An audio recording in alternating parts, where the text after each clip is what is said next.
6.4 iaitu kesan sosial. Maknanya apa itu sosial? Sebab ramai yang masih bertanya, cikgu apa itu sosial sebenarnya? Kadang-kadang kita tengok ni kan, kita kadang-kadang sosial, masalah sosial lah, kesan sosial lah. Sebenarnya sosial itu iaitu segala perkara berkaitan masyarakat. Itu maksud sosial. So kalau masalah sosial maknanya masalah masyarakat. Kesan sosial maksudnya kesan kepada masyarakat. Nampak tak? Jadi pahami betul-betul. Termasuk sultan ke? Tak, sosial ni maknanya rakyat lah, mostly untuk rakyat. Mostly untuk rakyat. Media masyarakat, media sosial, ya, media masyarakat, betul. Okey, sosial media kan, media sosial, media untuk masyarakat. Masyarakat yang menggunakan media tu. Betul Erin. Okey. Jadi apakah kesan kepada masyarakat akibat perkembangan ekonomi ni? Kita tak nafikan ada kebaikan dia. Contohnya, kepesatan. Ini pun ada perkataan yang ramai tak faham. Ingat, kepesatan itu maksudnya kemajuan. Kemajuan. So, kepesatan means kemajuan. Kemajuan kegiatan ekonomi menyebabkan Barat mengukuhkan pentadbirannya. Bila mengukuhkan pentadbiran, ini menyebabkan kesan sosial. Okay. Boleh ajar BM, cikgu. Cikgu memang ajar BM. Cuma cikgu tak buka kelas BM. Cikgu memang ajar BM. Cuma cikgu tak buka kelas BM. Tak nak, penat. Okay. Cukup-cukuplah. Baik, kesan sosial dalam perkembangan bandar, pembentukan masyarakat majmuk, perkembangan pendidikan, perkhidmatan kesihatan dan juga pembinaan penjara. So kita akan tengok ada lebih kurang 5 perkara kesan sosial. Yang pertama, perkembangan bandar. Ini yang pertama. Di mana perkembangan sistem pengangkutan yang kita belajar sebelum ini iaitu kereta api, jalan raya menjadi penghubung kepada bandar-bandar. Ini KL. Beberapa buah bandar dan kawasan lain, bandar-bandar ini dihubungkan antara satu sama lain dengan rangkaian landasan kereta api dan juga jalan raya yang dibina oleh British. Kesannya, perniagaan dan perdagangan antara bandar berkembang pesat. So kalau korang nak tengok, inilah dia Kuala Lumpur suatu ketika dahulu. Dan kalau untuk spesifik lagi, ini kat mana cikgu? Ada 2 kemungkinan. Cikgu kurang pasti, tapi ada 2 kemungkinan. Sama ada yang pertama, iaitu kemungkinan besar ini di Ampang, ataupun kemungkinan besar satu lagi, iaitu di kawasan Masjid Jamek. Masjid Jamek Kuala Lumpur. So di antara 2 ni je. Sebab kawasan Kuala Lumpur yang membangun lebih awal di kawasan-kawasan itu. Ya, betul. Yang pertembungan sungai itu, betul. Dan dan ini adalah Kuala Lumpur pada tahun 2017. Sangat beza, sangat berbeza antara Kuala Lumpur pada tahun 1884 dan juga pada tahun 2017. Mana PNB? Belum lagi lah. Ini tahun 2017 dah. Mana ada PNB?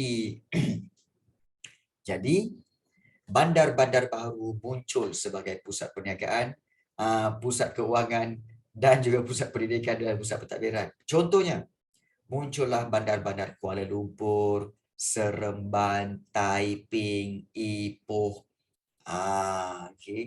Jadi, kalau kita lihat, inilah dia perkembangan bandar-bandar. Wujudlah bandar-bandar baru.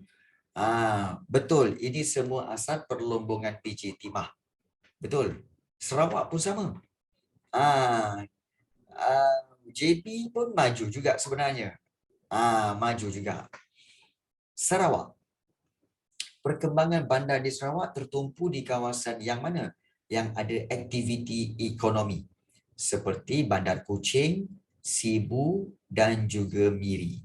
Kalau kamu tengok Bandar Kuching ni, okey, Bandar Kuching dijadikan ibu negeri Sarawak ya pada tahun 1841 oleh James Brooke. Kita dah faham kan? James Brooke, kawasan yang mula-mula dia ambil masa bab 5 itu ialah kawasan sekitar Sungai Sarawak, iaitu di Bandar Kuching. So penduduknya kat sini terdiri daripada orang Melayu dan Cina, dan pada pertengahan abad ke-19 banyak rangkaian jalan raya dan bangunan kerajaan dibina di Kuching. Kita tengok Bandar Kuching pada tahun 1910. Okey. Pada tahun 1910. Ini bandar-bandarnya. Okey, dah ada jalan raya dah.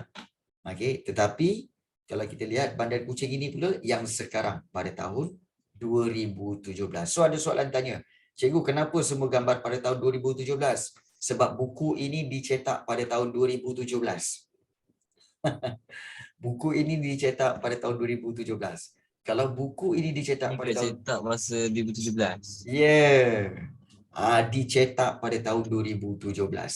Itu tarikh cetak. So kalau katakan buku tu dicetak pada tahun 2022, maka kamu akan dapat gambar baru lah. Okey, sejarah. Betul. Buku teks sejarah kan sesuai. Biarlah buku teks sejarah tu sesuai dengan sejarahnya, dah lama. Nama pun sejarah. Tu kalau diorang cetak buku baru macam mana tak ada sejarah dah.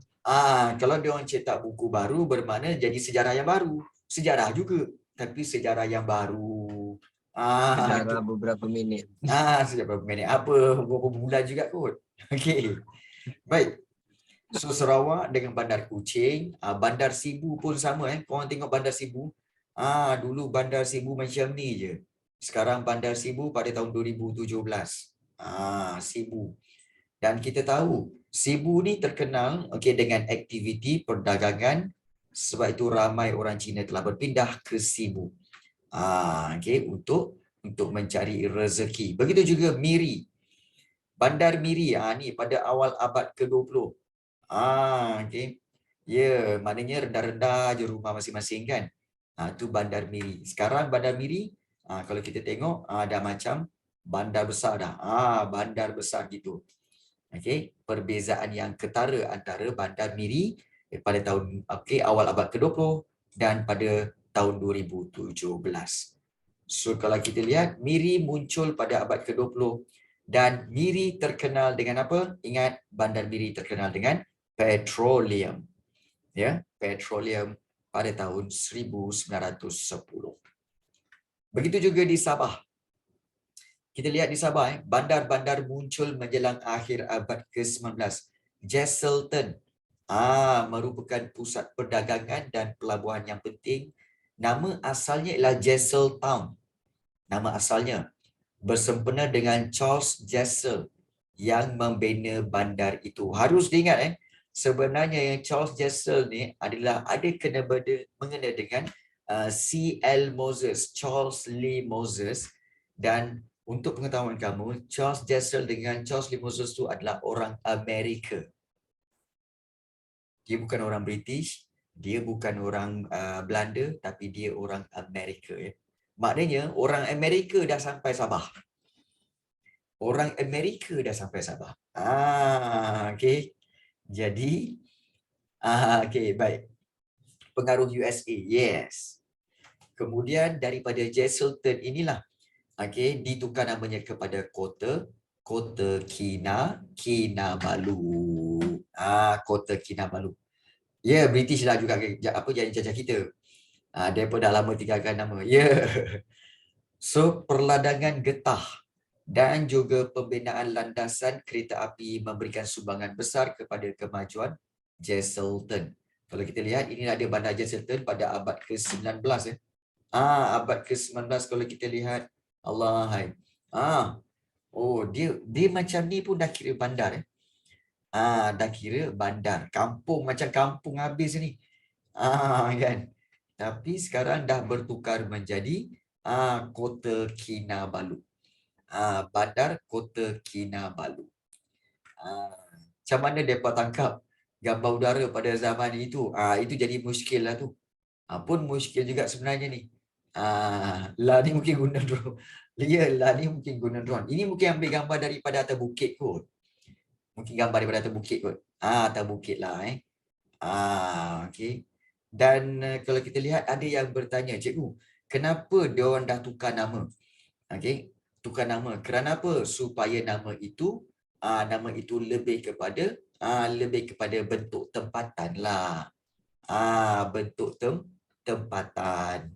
Jadi tak adalah nama tu nampak macam nama cawan putih sangat. Ya, betul. Kalau kawasan tu dikira bandar, macam mana kawasan kampung masa dulu? Lagi daif lah. Lagi nampaklah terserlah miskinnya. Lagi teruk lah kan. Ini pun bandar. So, George Tata. Baik. So, kalau kita lihat, inilah dia dan diambil nama Kota Kinabalu. So, dulu Jesselton, sekarang dah menjadi Kota Kinabalu. Okey. Dan perkembangan pesat dalam bidang ekonomi menyebabkan pertambahan bilangan bandar dan penghijrahan penduduk dari luar bandar ke bandar. Dan kedatangan buruh luar ke negara kita. So, inilah dia kemunculan bandar-bandar baharu. So, itulah kesan dari sudut sosial. Pertama, perkembangan bandar, wujudnya bandar-bandar baru. Yang kedua, iaitu pembentukan masyarakat berbilang kaum. Okey, baik. Okey, ada soalan. Cikgu, saya ada soalan. Iaitu, bila saya pergi ke bandar yang besar, mesti ada segumpalan hutan. Segumpal, kau ingat ni apa? Okey, macam rambut bergumpal-gumpal ke? Segumpalan hutan di tengah-tengah bandar. Betul tak? Well, dia sebenarnya, di Malaysia ni, sebenarnya perbandaran diwujudkan tetapi untuk perbandaran yang lestari, iaitu bandar wujud tetapi ada kawasan untuk rekreasi dan kawasan untuk sebagai apa? Sebagai menampung kita kata sebagai menampung kadar karbon dioksida yang terhasil daripada kawasan bandar. Itu sebenarnya. Okey, jadi itu untuk sebagai orang kata apa, meredakan, kita kata sebagai meredakan pencemaran di kawasan bandar dengan adanya hutan-hutan begitu. Ya, betul. Contoh KL ada kawasan iaitu Bukit Nenas. Okey, kalau di PJ ada Bukit Gasing, hutan lagi. Kalau di Shah Alam ada iaitu Bukit Cerakah. Betul. Okey, kalau di Kedah pun Alostak pun ada. Berhampiran tu Gunung Jerai dan sebagainya. So, ya, okey, jadi itu memang kita kata sebagai pembangunan yang teratur lah. Tapi tak ada haiwan di hutan? Ada. Haiwan ada lagi dalam hutan tu. Ada. Tapi tak adalah kau cakap kau nak pergi dekat KL tu, dekat Bukit Nenas tu kan, nak cari harimau, memang tak lah. Okay. Memang tak adalah harimau. Harimau dah keluar kan? Harimau semua dah keluar. Okay, pergi ke bandar. Jadi apa? Harimau semua dah keluar jadi apa? Bukan jadi zoo. Harimau keluar daripada hutan. Jadi apa? Jadi maybank. Kemudian ada yang jadi kereta proton. Tu. Jadi dah keluar daripada hutan. Semua dah jadi bank. Jadi bank. Okey. Baik. So, itulah dia. Baik. Okey, seterusnya. Okey. Kancil keluar kampung. Ya, betul, Aaron.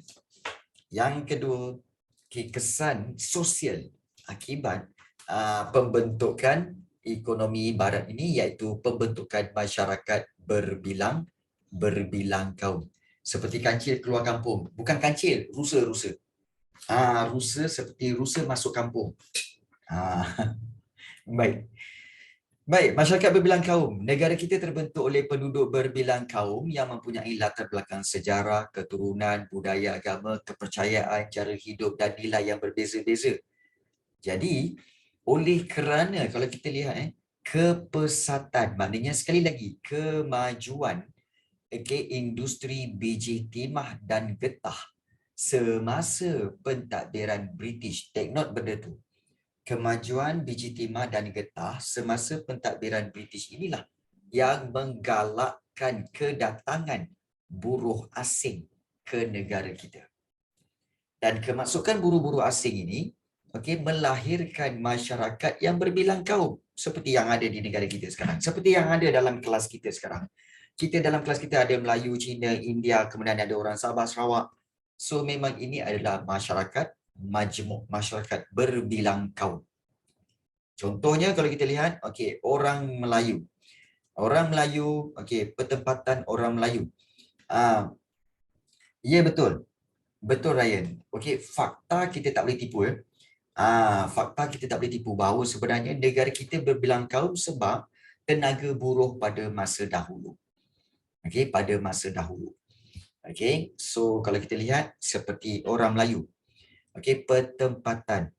Orang Melayu ramai di kawasan kampung. Ingat orang Melayu memang ramai di kawasan kampung. Dan sebahagian sahaja yang menetap di kawasan bandar dan pekan. Dan orang Melayu kegiatan ekonomi mereka adalah dalam bidang pertanian, perikanan, perniagaan, perusahaan, harta tanah, perbankan dan menjadi ahli profesional dalam pentadbiran dan syarikat swasta.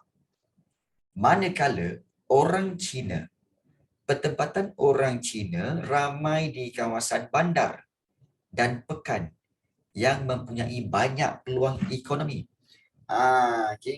So kalau kita lihat kegiatan ekonomi, orang Cina melibatkan diri dalam sektor pertanian. Tahu Roy, tahu. Kamu orang Cina tahu. Pertanian, perniagaan, perusahaan, harta tanah, perbankan dan menjawat jawatan tinggi dalam kerajaan pun ada. Dan satu lagi iaitu orang India. Orang India pula, orang India sebelum ini ramai di kawasan perladangan. Tetapi kini telah menjadi penduduk di kawasan pekan dan juga bandar. Mula-mula dulu orang India ramai di kawasan perladangan.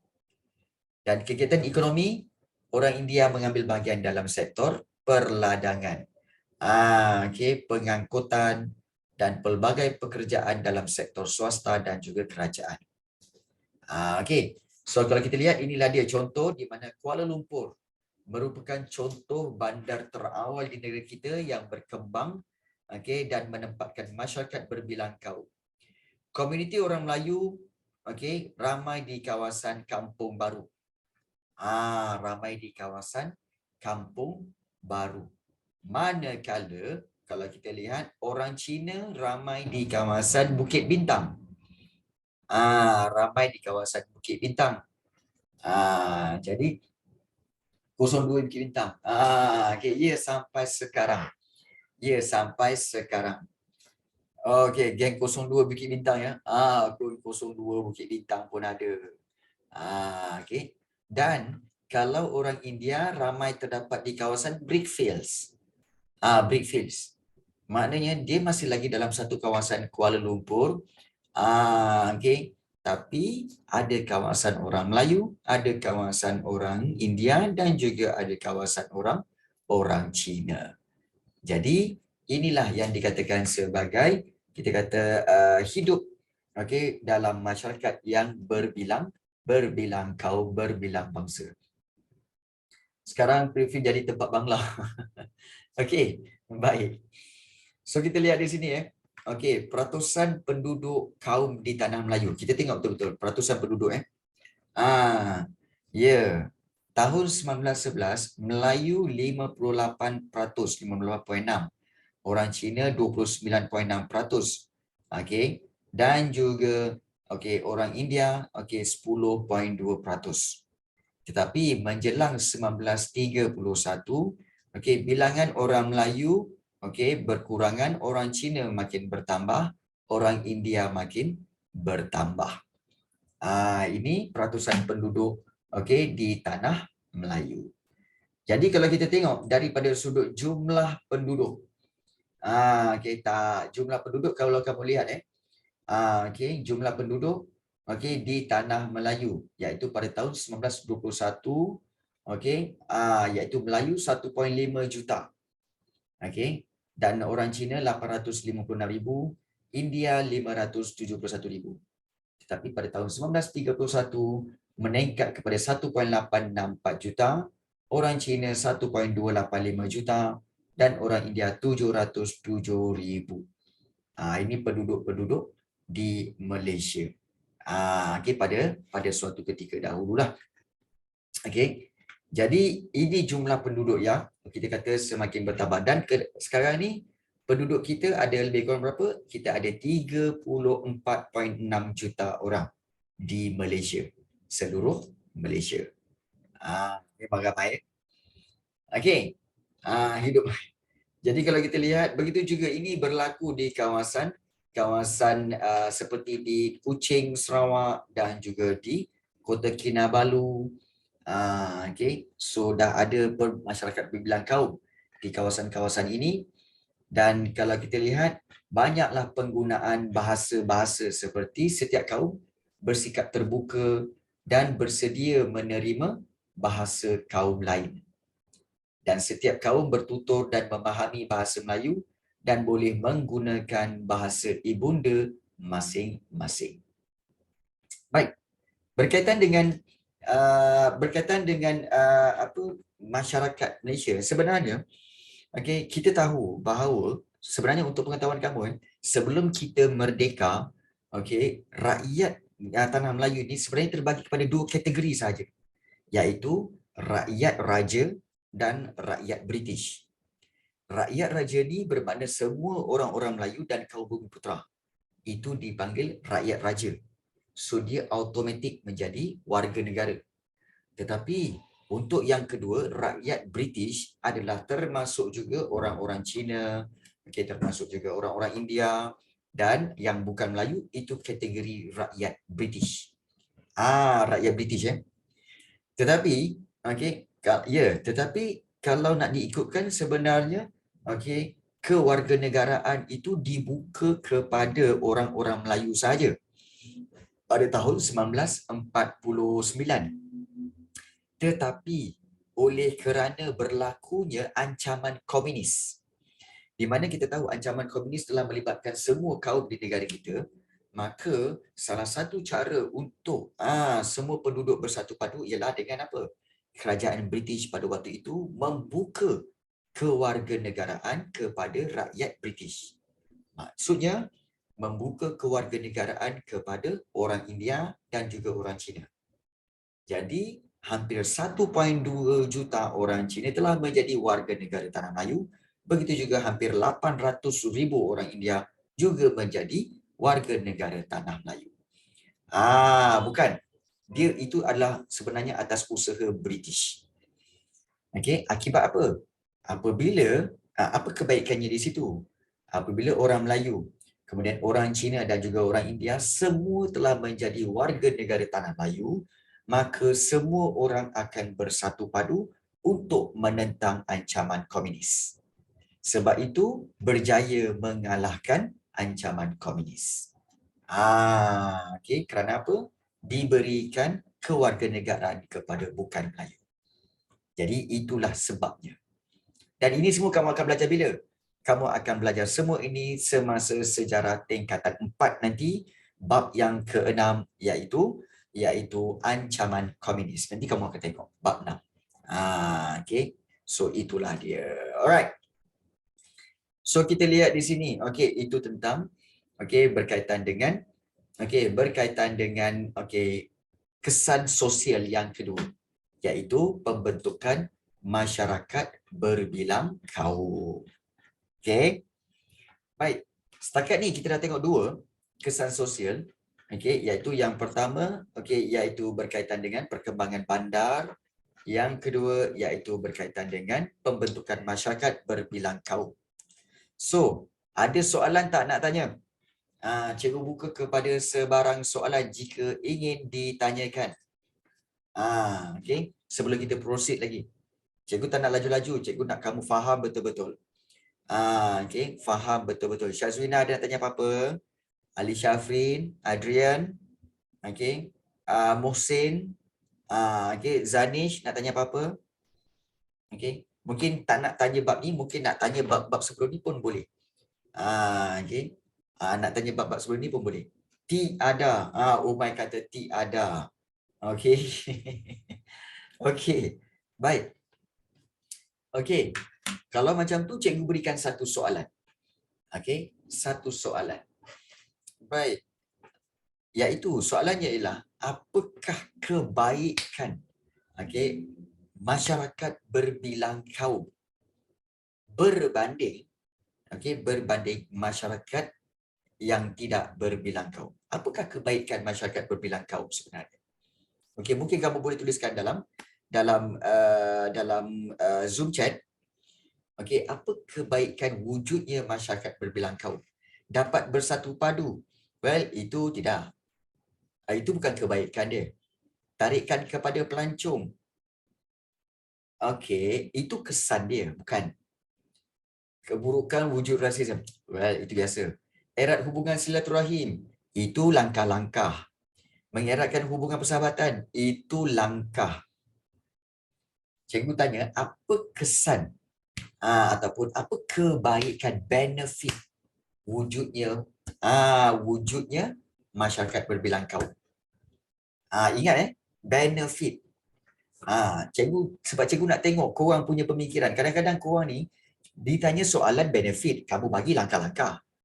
Soalan benefit, kamu bagi kesan. Tak nak. Kena betul fahami soalan. Baik, contoh. Cikgu suka. Okey, contoh Advan, dia kata makanan. Apa makanan?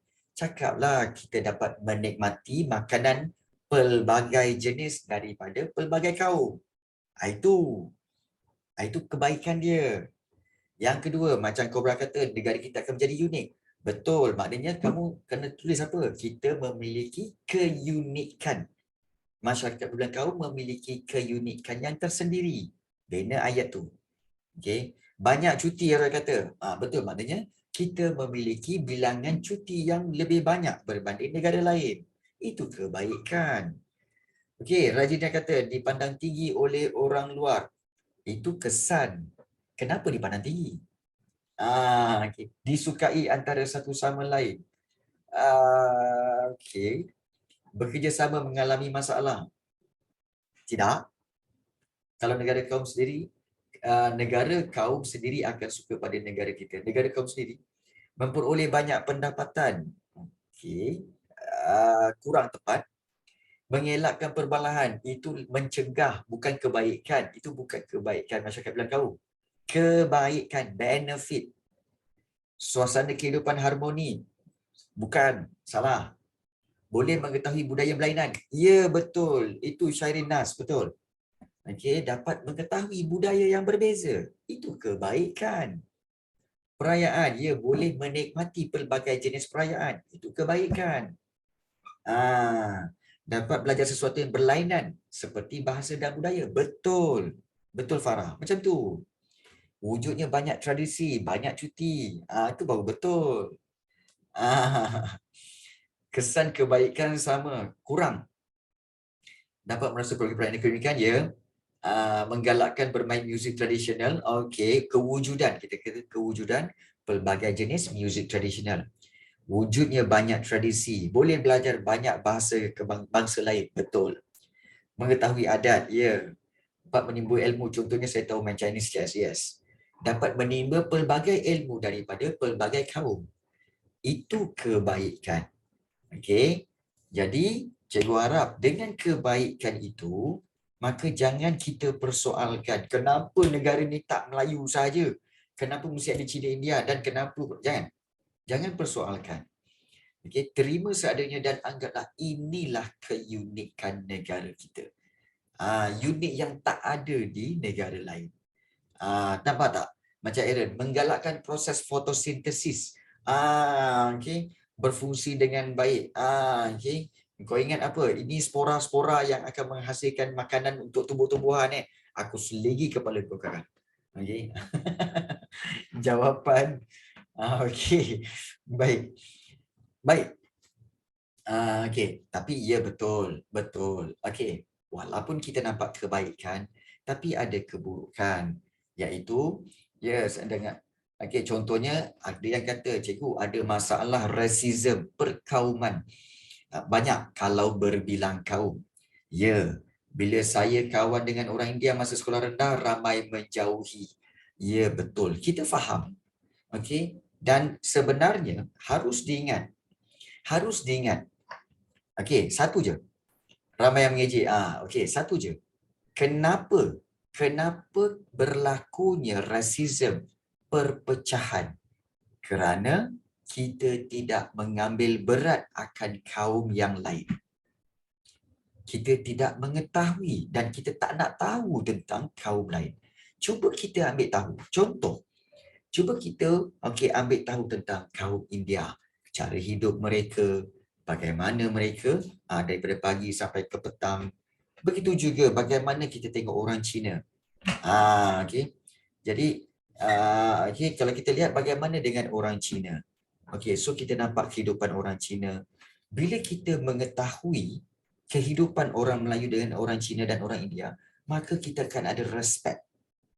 Masalah di sini ialah macam ada yang cakap, mostly yang Melayu yang tak suka orang India, cikgu. Okey, orang Cina saya tengok diam je. Sebenarnya ramai, kita tak nafikan, tapi ramai orang Melayu dia tidak mengambil berat akan jirannya yang India. Jadi itu sebab berlaku rasisme. Okey, kerana tidak ada pengetahuan. Okey, sangat sedikit pengetahuan tentang orang India. Yang ditahu orang India adalah orang India yang beragama Hindu.